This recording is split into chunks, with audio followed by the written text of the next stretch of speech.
Hej folkens, og velkommen tilbage til min kanal. I dag skal vi lave noget spændende, noget jeg ikke har gjort før nogensinde. Så det bliver rigtig spændende, men vi skal lave et 24 timers reader-fund. Og problemet med det er, at jeg læser rimelig langsomt. Så derfor har jeg ikke så mange bøger valgt til det her reader-fund. Men jeg tænker, at vi lige skal se på, hvad jeg har af læseplaner, og så går vi egentlig bare i gang. Så den første vi har, det er The Greatest Game, som er den sidste i Inheritance Game-serien lige nu. Og den er jeg allerede i gang med, så jeg mangler... Jeg er på side 223 nu, og der er 300 et eller andet. 370 sider. Så den tror jeg bliver sådan rimelig hurtigt at blive færdig med.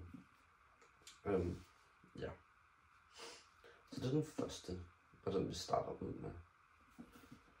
Så nummer 2, så havde jeg en sådan romance i tankerne. Jeg har et par romance-bøger på min bogreol, jeg gerne vil læse. Men jeg valgte Kærlighed på udebane af Ellen måske. Og det skulle vist handle om en eller anden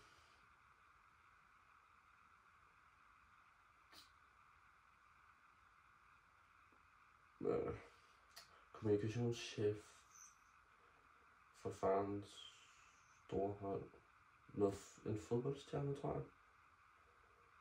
Ja, en fodboldstjerne og hende her, der har styret hendes fars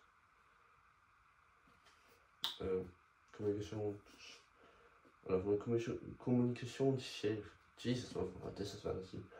For hendes fars fodboldhold. Og jeg synes, den lyder meget spændende. Og sådan en ret cozy fantasy. Det er det ikke. Det er en romance. Og en cozy romance. Så den glæder jeg mig rigtig meget til at læse. Og så den sidste, jeg har valgt, som egentlig indgår i en serie, hvor jeg har de 2 første bøger. Og den tredje har jeg ikke endnu. Men det er The Atlas 6 af Olivia Blake. Og hvis jeg skal være helt ærlig, så har jeg faktisk ikke rigtig nogen idé om, hvad den handler om. Andet end det er noget med de 6 mest talente magikere, der bliver valgt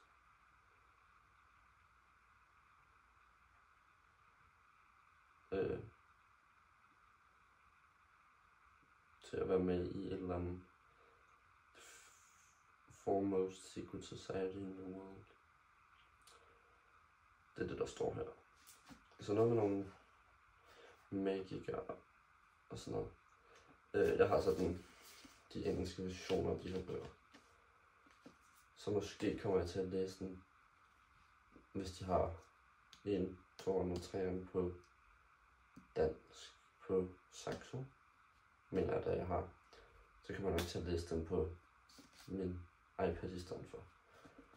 Fordi det her med at læse engelske bøger, det er jeg ikke sådan super god til nu. Og jeg tænker, at den her er måske ikke lige et godt sted at starte. Men jeg vil rigtig gerne læse den. Og den har stået på min reol et stykke tid efterhånden. Så ja, det er nummer 3.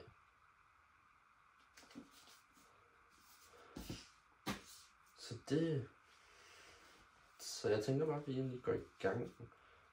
Klokken er lige nu 12, så det passer jo perfekt. Så nu vil jeg lige sætte min timer.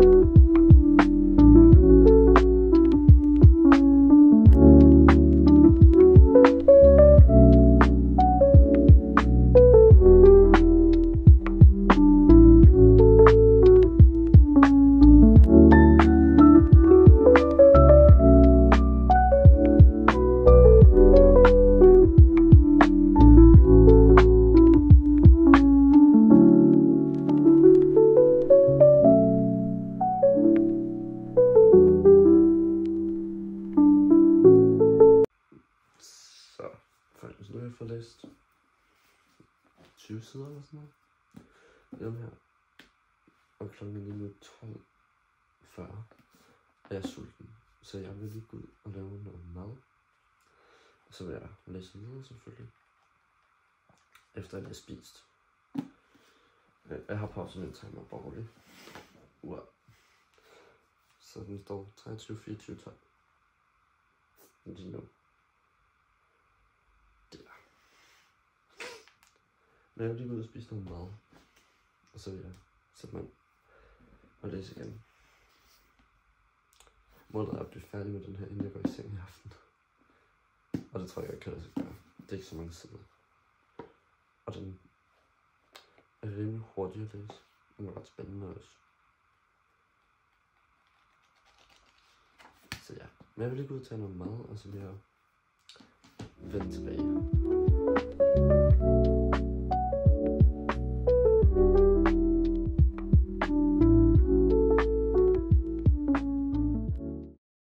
Så nu har jeg lige været ude og gå en tur med min mor, for lige at holde en pause. Så nu vil jeg læse de sidste 35 sider, jeg mangler. Og denne her, så vil jeg begynde på den næste. Eller måske spise noget mad efter. Jeg har ikke fået aftensmad endnu. Men vi tager lige en stretch på de sidste 35 sider. Så folkens, nu er vi 4 timer inde. Jeg ved ikke, om I kan se det. Kan I over det? Der. Så jeg har lidt en halv time tilbage af mit readathon. Og jeg har færdiggjort det Grandest Game. Super spændende. Jeg kan ikke sige så meget om det, fordi jeg vil afsløre resten af serien, hvis I ikke har læst den og gerne vil læse den. Men den er i hvert fald en 4-stjernet bog for mig. Den var spændende.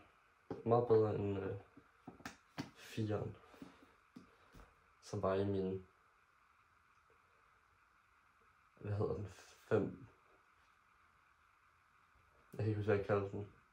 Nogle 5 populære bøger, jeg egentlig har læst. Min ærlige mening om den. Min første video på kanalen. Så meget bedre end den. Så 4 stjerner til den her. Så det næste, jeg har tænkt mig at tage fat i, er Kærlighed på udebane. 41 sider lang. Så omkring 100 sider længere end den her.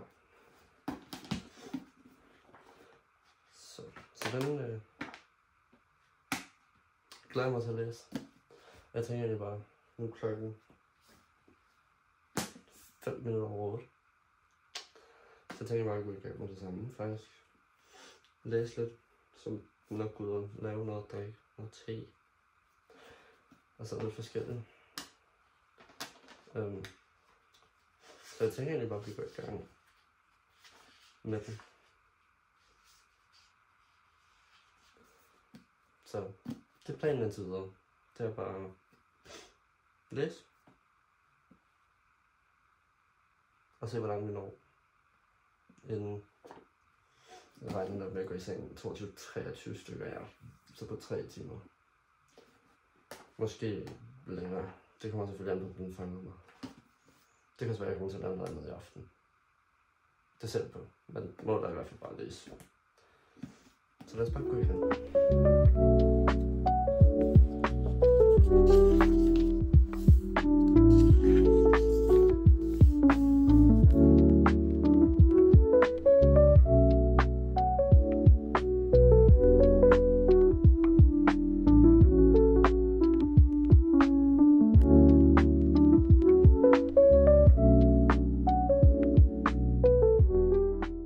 Jeg vil lige komme med en lille opdatering, fordi nu jeg har ikke filmet så meget her til aften. Hvor dårligt lys, 2 sekunder. Og der. Men jeg er 82 sider inde i Kærlighed på udebane indtil videre. Og indtil videre synes jeg, den er faktisk okay. Den er jo ikke kommet, den er ikke sådan, så meget i gang endnu, men jeg kan ret godt lide den indtil videre. Og jeg er på et kapitel 8 lige nu. Mit mål er nået til side 100 inden kl. 12. Så det vil sige, at jeg har omkring en time tilbage. Og vi har 16 timer. Eller vi har 16 timer tilbage af readerfundet. Men indtil videre super god. Noget et godt stykke ind allerede. Plus jeg læste den anden bog, som var 147 sider, jeg læste. Og så de 82 her nu. Så jeg er noget ret langt i dag. Men jeg tænker at gå i seng kl. 12, fordi så kan jeg stå lidt tidligere op i morgen, og så begynde tidligt. Ja, det er i hvert fald planen. Men jeg vil ligesom, jeg kan nå til side 100 kapitel 10 også. Og så vil jeg lige komme med en lille opdatering mere. Men altså, den handler om sin her, hvad det hun er. En kommunikationschef for hendes fars hold. Og så har hun angrebet deres maskot. Så hun bliver sendt i eksil på en måde. Og så ender hun i en lille by, hvor hun skal hjælpe en gammel vidundermålmand i fodbold, Cameron, med at træne et hold, som viser sig at være et jeg tror du kaldte det U12 hold, som er et hold af små piger.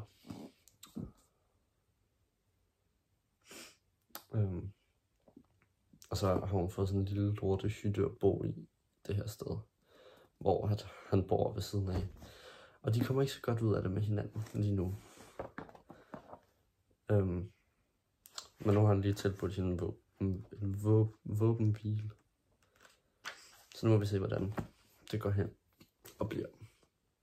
Men ja, det var din lille opdatering. Jeg tænkte, at jeg ville opdatere på en anderledes måde, fordi jeg ikke har filmet så meget her til aften. Men nu vil jeg lige læse de sidste 2 kapitler.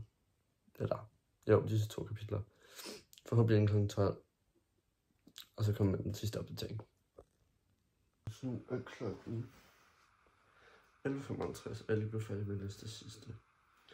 Og vi har 16 timer og 17 minutter og 43 sekunder tilbage af readerfundet. Så vi har en del i morgen. Men jeg er nødt til at sidde 100 i Kærlighed på udebanen. Jeg er lidt træt. Jesus Christ. Og den er virkelig god indtil videre. Jeg synes, det er ret cute. Jeg glæder mig til at se, hvordan det udvikler sig, alt det her. Men jeg føler, at jeg har noget ret godt i dag. Jeg har ikke lavet andet end at læse nærmest. Så en virkelig god reader for indtil videre. Men nu vil jeg slukke for i dag. Og gå i seng, for jeg kan godt mærke, at jeg er træt nu. Men det vil sige, at vi har brugt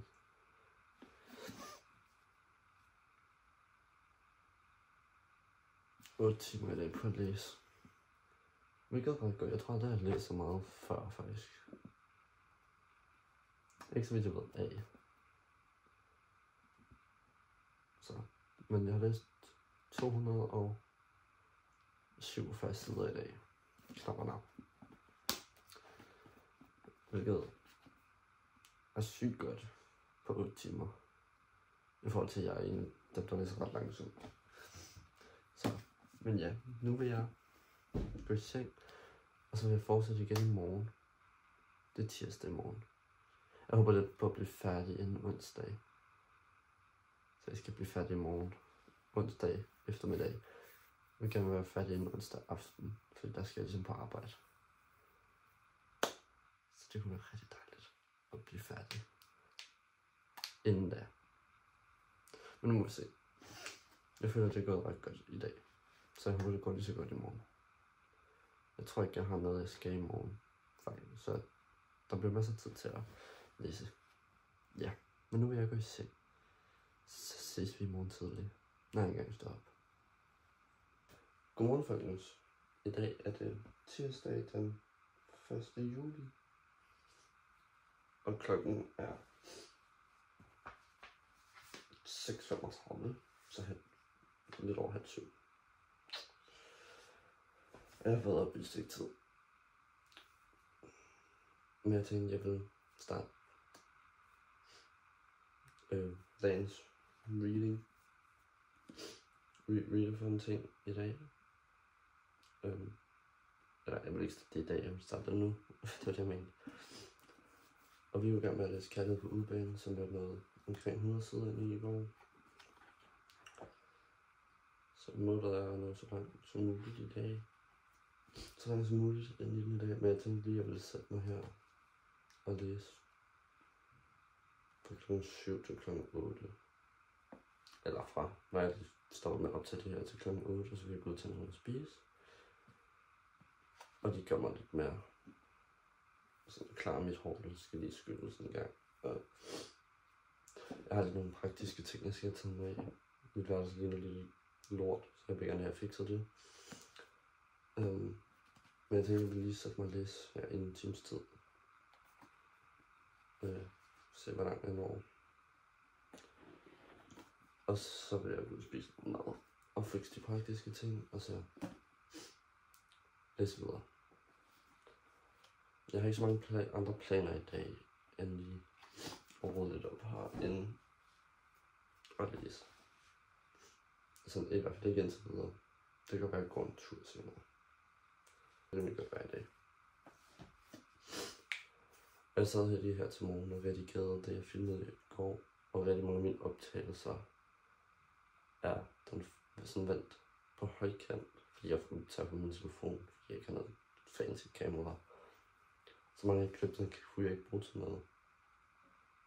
Så derfor så er der mange gange, hvor I ikke ser, at jeg starter og stopper timeren. Men I kan jo også se, at den ligesom bare er kørt, og lige nu er den på pause.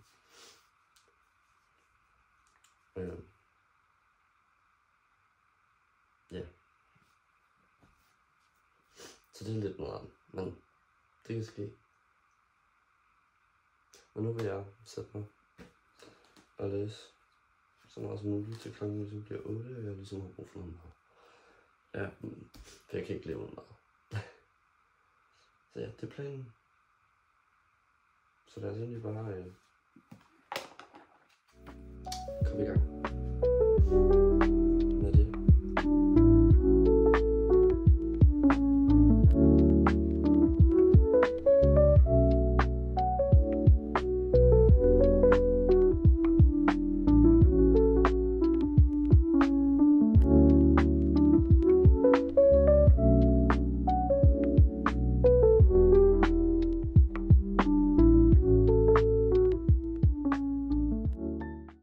Så folkens, nu er jeg nået til kapitel 17, side 177. Det kan man ikke se. Det er også lige meget. Og jeg vil lige holde mig en lille pause. Inden jeg vil læse videre. Eller det vil sige, jeg har lige lyttet til noget af det, mens jeg laver nogle praktiske ting.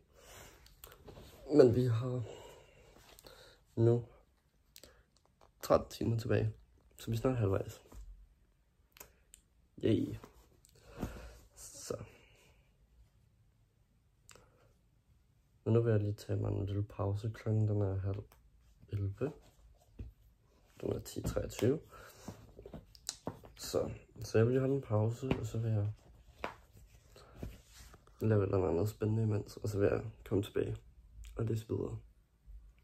Men indtil videre er det en virkelig god bog. Jeg glæder mig til at se, hvordan deres forhold ligesom udvikler sig. Og hvad der kommer til at ske med det her hold og sådan noget. Ja. Men jeg tager lige en pause. Finder på et eller andet at lave. Og bare slapper lidt af.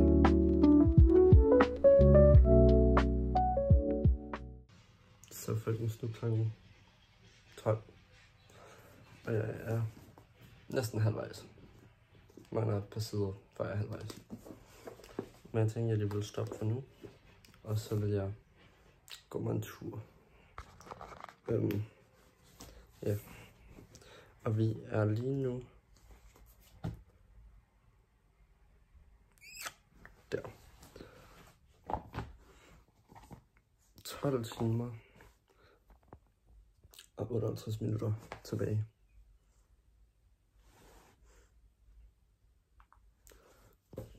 Så vi må se, hvor langt vi når i dag. Jeg tror ikke, jeg når at blive færdig i dag, dog. For jeg har ikke tænkt mig at gå og lytte til min bog. Jeg vil gerne lytte til noget musik, hvis jeg går. Men jeg er næsten halvvejs. Målet er i hvert fald at nå et godt stykke videre i dag. Måske også blive færdig med den her i dag, så vi kan starte på det Atlas 6. Men nu må vi se, hvor langt. Nå, jeg har bare siddet og lyttet til den og spist noget frokost. Imens. Men nu vil jeg gå med en tur. Et eller andet sted hen. Så folk, hvis nu er de kommet hjem fra min 5 km gåtur. 5,5 km gåtur. Og nu vil jeg fortsætte med at lytte til den her, tror jeg. Jeg tror, jeg lytter lidt længere. Og så kan det være, at jeg sætter mig ud på altanen. Nu skal jeg lige sådan køle ned. Det er fucking varmt i dag. Det er dejligt. Det er skønt. Men der holder du holy shit. Det er en god tur, dog. Men nu vil jeg lige læse lidt til den her. Spise nogle snacks. For min sodavand, der står der. Ikke der. Ikke der. Derhen. Og så må vi se, hvad der så kommer til at ske. Klokken er lige nu. Nu skal jeg med for. Det kan man ikke se. Den er 13:25. Så 1:30 næsten. Så. Jeg har 13 timer tilbage. Ifølge mit ur skal jeg være færdig, hvis jeg ikke stopper klokken 2:30 i nat. Det kommer altså ikke til at ske. Men målet er i hvert fald at blive færdig med den her. I dag jeg har 8 timer tilbage af den.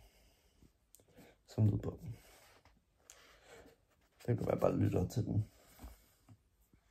Nu må vi se. Men det er planen i hvert fald. Så nu vil jeg sætte mig og læse.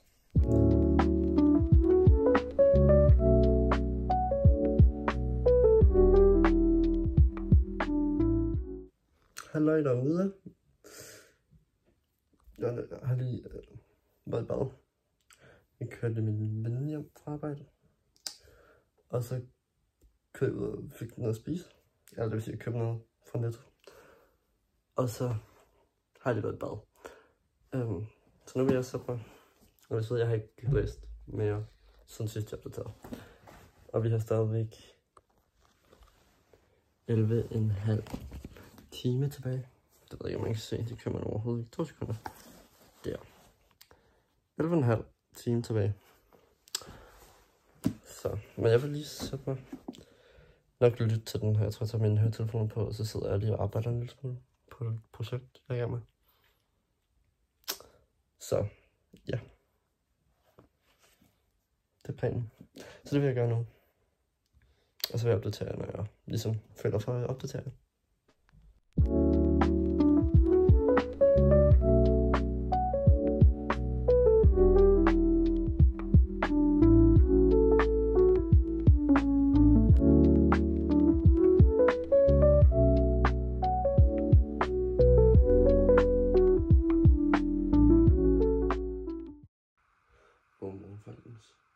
I dag er det dag. Det er onsdag. Og jeg lige stået, klokken er lige nu 7:30. Og med det. I går, der blev jeg færdig med Kærlighed på udbanen. Som jeg ikke så. Jeg vil give den her, hvor jeg gav den 3,5 stjerner. Men lidt ikke for mere, det er fordi jeg synes den var ret langtrukkende her til sidst. Og deres forhold kom ligesom først til at være noget sådan på de sidste 20 sider. Så derfor har den ikke fået mere. Jeg kunne ret godt lide sådan selve plottet med det her med, at hun ligesom skal hjælpe med at træne det her pigehold til en eller anden, hvad de kalder den, lille liga eller sådan et eller andet. Så plottet er ret fedt. Og der sker sådan et plot twist, og hun finder ligesom ud af nogle ting, om hvorfor hun egentlig er blevet sendt afsted. Så jeg kunne godt lide plottet. Den var bare blevet for langtrukken til sidst. Ja. Men jeg har stadigvæk omkring 8 timer tilbage på mit ur. Så jeg vil gå i gang med The Atlas 6 af Olivia Blake.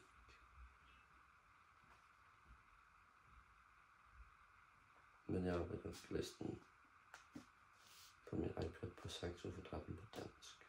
Der er de alle 3 bøger på dansk nu. Men det vil jeg gå i gang med nu. Og så vil jeg opdatere i løbet af vejen. Og så må vi se, hvad der ellers sker i dag. Ja. Så jeg vil gå i gang nu.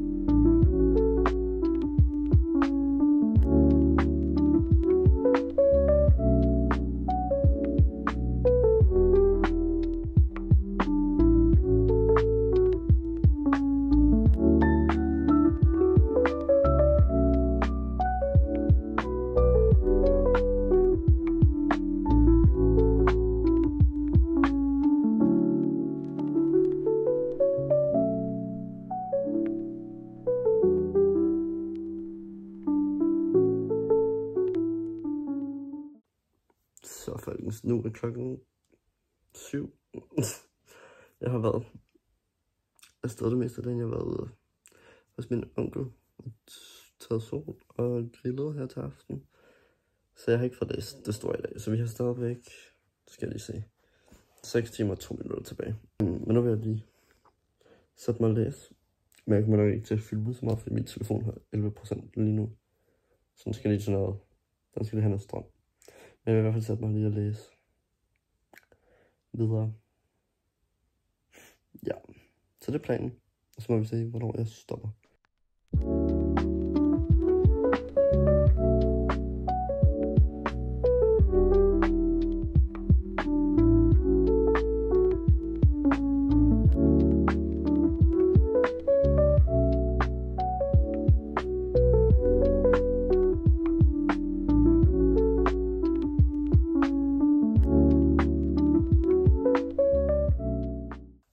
Okay, folkens. Undskyld. Jeg har fået læst lidt i den her. Og jeg er nu på side 116 cirka. Jeg er nået til del 4.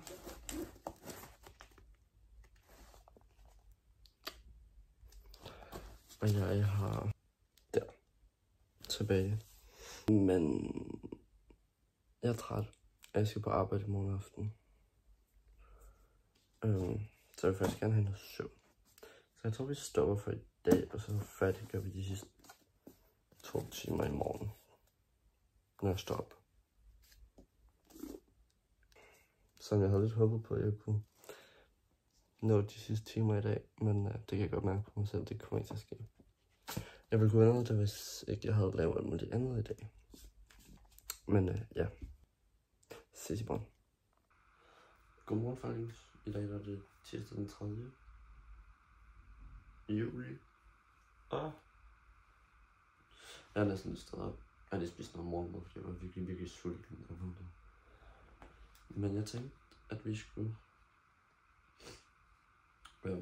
læse de sidste par timer. Jeg har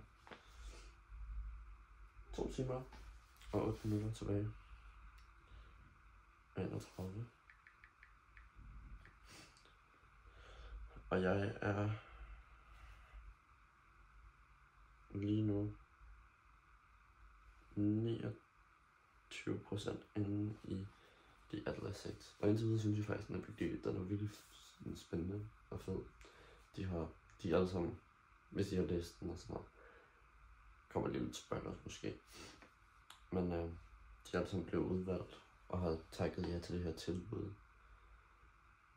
Og så har de ligesom lige fundet sig til rette i det her kæmpe sted.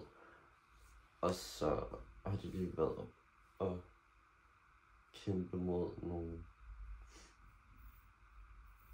sådan CIA-agtige.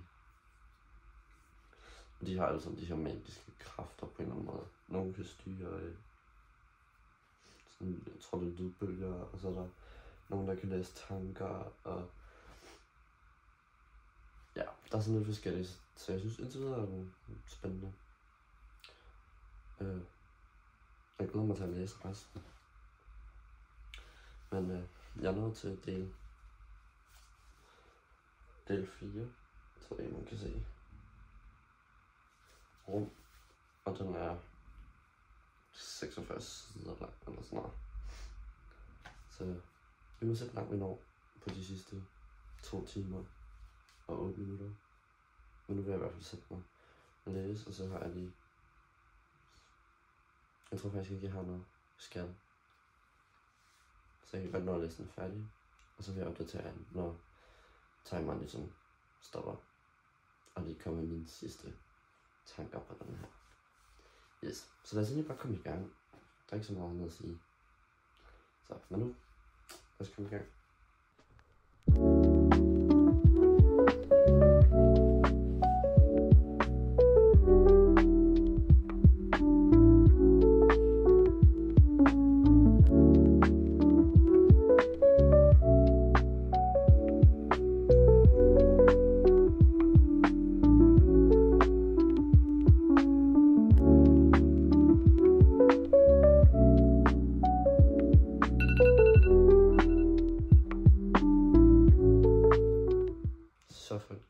Nu er jeg endelig færdig med 24 timer.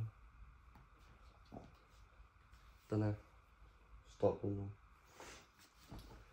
Og vi fik læst en god del, så lad os lige sådan opsummere. Så vi starter med at færdiggøre The Grandest Game. Jeg tror jeg var omkring halvvejs, da jeg begyndte.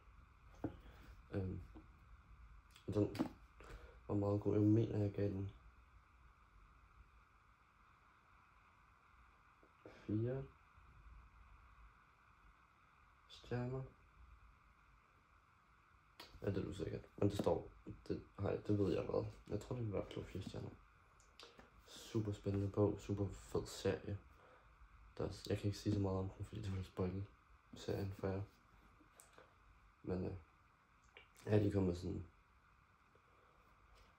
at der er en, der afholder en årlig konkurrence med en pengepræmie. Der står nok til at ændre vinderens liv. Og så bliver der udsat 7 billetter. Jeg mener 3 af dem hvis der bliver sendt personligt til dem, og resten er sådan, hvor at folk skal rundt og finde dem. Og så spiller de det her spil, og så sker der en masse ting, og de finder ud af nogle ting og sådan. Det er super spændende, super fed bog.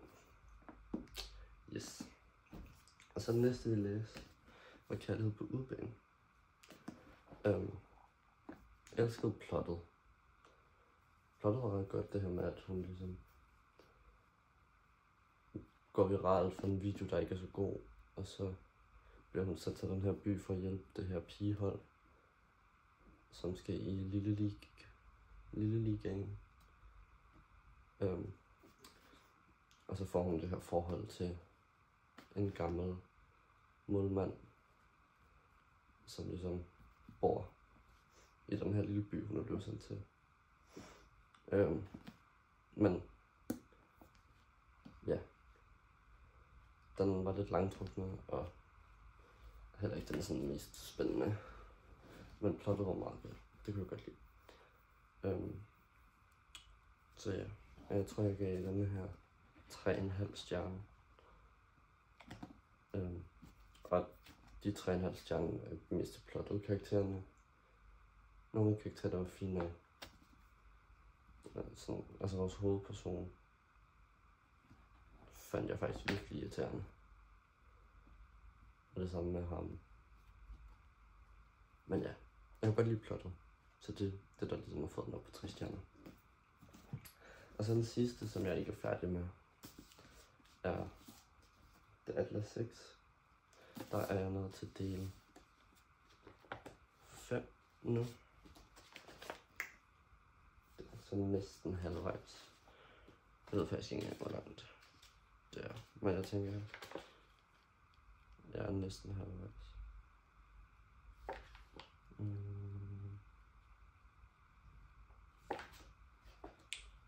Ja. Og indtil videre er den sygt god. Virkelig spændende. Fed karakter. Og fedt plot. Så der er ikke så meget at sige om den her, fordi jeg er stadig i gang med den. Men jeg glæder mig til at læse resten. Men jeg tror også lige, at jeg vil holde en pause for at læse resten af dagen. Så bare sidde og se noget tv og sådan noget. Og slappe af, inden jeg skal på arbejde. Men ja. Super fedt. Så i det hele var det nogle virkelig gode 24 timer, og jeg nåede fik læst en hel del på 24 timer. Så ja. Men nu vil jeg lige sætte mig og redigere resten af den her video. Og så må vi se, hvad den næste video så bliver. Ja. Så, men mange tak fordi I gad at se med. Så der stor pris på. Og så håber jeg selvfølgelig, at vi ses igen i min næste video. Som jeg ikke ved, hvad er endnu. Men ja, mange tak fordi I gad at se med. Jeg håber, vi ses igen. Hej hej.